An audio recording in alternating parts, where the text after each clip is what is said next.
लड़का गलती से अपने सहपाठी की माँ से प्यार करने लगा। उसके हर एक कदम से वह बेचैन हो जाता। अपनी इच्छाओं को पूरा करने के लिए वह हर रात दरवाजे की दरार से झांकता। जब वह आकर्षक और दिलकश महिला को देखता तो उसकी आंखों में चमक आ जाती। जैक की पढ़ाई की उत्कृष्टता के कारण वह सहपाठी की पढ़ाई में मदद करने की क्षमता से लंबे समय तक कल्ली के घर में छुपे रहने पर जब भी वह कल्ली की माँ की आकर्षक छवि देखता उसका मन बेचैन हो उठता। उसने यहाँ तक कि इन सब को एक निबंध में लिख डाला और उसे अपनी हिंदी की शिक्षिका को सौंप दिया। जब शिक्षिका ने इसे देखा तो वह बहुत हैरान हुई। वह समझ नहीं पा रही थी कि महज 16 साल का एक छात्र इस तरह के गहरे भावनात्मक संसार में कैसे हो सकता है। उसने अपनी पत्नी के साथ इस पर चर्चा भी की, इस तरह की शर्मिंदगी पर। आगे से देखने के बाद भाषा शिक्षक के मन में भी झांकने की इच्छा उत्तेजित हो गई।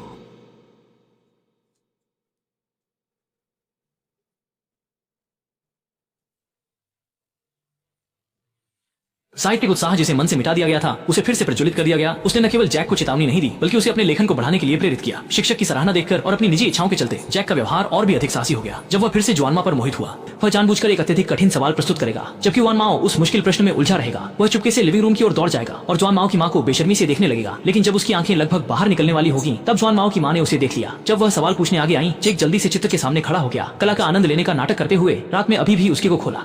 बेडरूम के दरवाजे को खोलकर वह इस महिला की ओर देखने लगा जिसने उसे मोहित कर रखा था। 他看起来很疯狂，我每个晚上都很疼他，我会告诉拉法停止邀请他。 जब उसने सहपाठी की माँ को ऐसा कहते सुना, जैक बहुत घबरा गया और तुरंत यूवेन शिक्षक की मदद लेने गया। लेकिन यूवेन शिक्षक काफी शांत रहे। उन्होंने बड़े आत्मविश्वास से इस मामले को संभाल लिया। पर जैक फिर भी बहुत चिंतित था। उसने कहा, आपके पास कोई उपाय है तो जल्दी बताइए।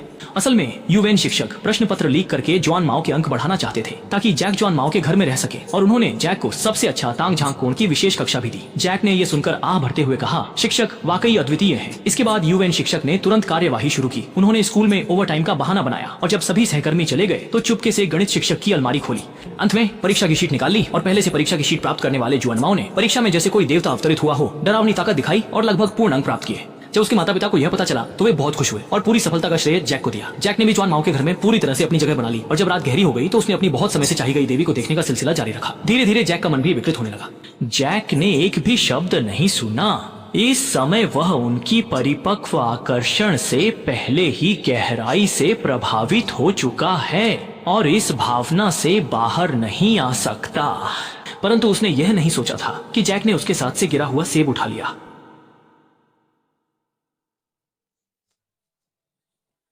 फिर से महिला के बगल में बैठकर लालच से खाने लगा। रात में जैक ने देखा कि कर्ली के माता पिता किसी छोटी बात पर झगड़ रहे हैं। आदमी गुस्से में एक शराब की बोतल लेकर बालकनी में चला गया और उदासी में शराब पीने लगा। समझदार जैक ने तुरंत अवसर की गंध ले ली। जब आदमी ध्यान नहीं दे रहा था तो वह चुपके से कमरे में चला गया और महिला को एक कागज का टुकड़ा दे दिया। थोड़ा हैरान कर देने वाला था लेकिन जैक एक शब्द कहे बिना ही चला गया। इसके बाद महिला ने कागज की पर्ची खोली पर देर तक देखने के बाद भी समझ नहीं पाई कि उसमें क्या लिखा है। अगले दिन सुबह उसने जैक से पूछा कि इसका मतलब क्या है। आपने मेरे बेटे की बहुत मदद की, वो आपसे बहुत प्यार करता है। मेरी पत्नी भी आपकी दोस्त बन गई है। क्या आप कल्पना कर सकते हैं अगर उसने ये बातें पढ़ी तो भी वह अपने पैरों के नीचे की बारिश में कूदने नहीं लगेगा।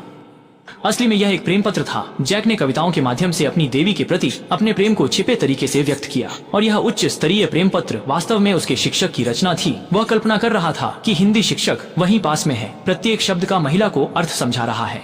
एक उम्रदार महिला इस उत्तेजना को सहन नहीं कर सकती। उस समय की महिला अब और संयम नहीं रख सकी। उसने जोर लगाकर उठकर जैक के साथ गहरे लगाव से देखा और भाषा शिक्षक बीच में खड़ा होकर चुपचाप आनंद ले रहा था। जल्दी ही वे दोनों एक दूसरे से कसकर चिपक गए। ये सब बाहर के जुआन माओ ने स्पष्ट रूप से देख लिया। अगले दिन उसने जैक को मैदान पर बुलाया, बिना कुछ कहे सीधे उसे गुस्सा कर दिया और उनकी अंतरंग मित्रता पूरी तरह से टूट गई। जब तक कि जैक फिर कभी जुआन माओ के घर नहीं जा सका। चुपके से जुआन माओ की माँ को बाहर बुलाया और जिसकी उसे उम्मीद नहीं थी वो यह कि जैसे ही दोनों मिले महिला ने उसे प्रेम पत्र लौटा दिया। ना उम्मीद नहीं होते हुए जैक ने फिर से कोशिश करने का सोचा। वह चाहता था कि महिला उसके साथ दूर भाग जाए और उसने बार बार कहा कि वह उससे अधिक उसे प्यार करेगा। उसकी बचकानी सोच जल्दी ही महिला के शक के घेरे में आ गई।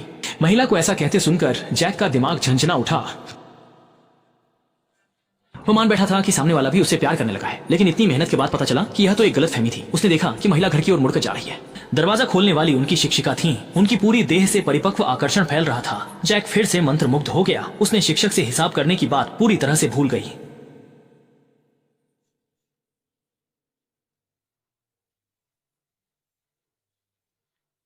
इसके बजाय शिक्षक द्वारा सिखाई गई भाषा की तकनीकों का उपयोग करके उन्होंने सफलतापूर्वक गुरु माता को मना लिया और इस तरह दोनों के बीच सब कुछ हो गया जो बताया नहीं जा सका। जल्द ही जैक सब कुछ निपटाकर स्कूल लौट आया, लेकिन जब उसने फिर से शिक्षक को देखा तो उसे उससे बिल्कुल भी नफरत नहीं थी। शिक्षक के मुंह से उसने सुना कि परीक्षा पत्र चोरी करने की बात उजागर हो गई है और उसे स्कूल से सभी पदों से हटा दिया गया है। दो मानसिक रूप से विकृत आदमी साथ बैठ गए। सामने की इमारत में सास बहू को झगड़ते हुए देखा। वे अंदाजा लगा रहे थे कि वे किस वजह से लड़ रहे हैं और कल्पना के माध्यम से दूसरों की बातें जानने की कोशिश कर रहे थे।